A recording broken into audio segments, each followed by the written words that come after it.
Sidang paripurna DPRD Kota Palembang kembali digelar Senin 25 Januari 2016.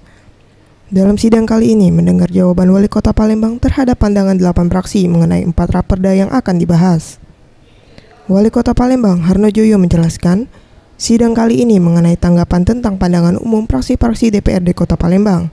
Dan pada prinsipnya, Pemkot akan menindaklanjuti semua yang sudah disampaikan para fraksi. Tanggapan mengenai pemandangan umum fraksi-fraksi DPRD Kota Palembang. Alhamdulillah tadi semua sudah kita sampaikan ya terkait apa yang menjadi pemandangan umum mereka.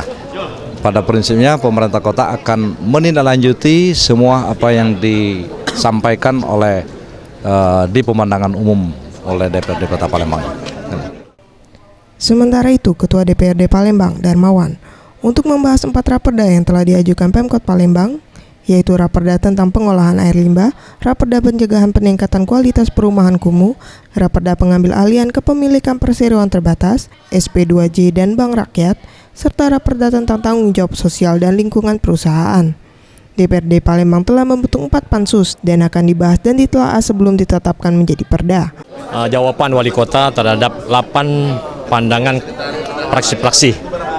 Nah, di situ dari pandangan fraksi-fraksi itu kan ada masukan, inovatif, ada ide dari 8 fraksi, dijawab dengan lugas, jelas oleh Bapak Wali Kota Palembang. Sekaligus pada hari ini juga pembacaan nama-nama anggota DPRD Kota Palembang yang duduk di Pansus 1, 2, 3, dan 4. Mega Dwi Handayani, Ferry Jati Nugroho, Sriwijaya TV.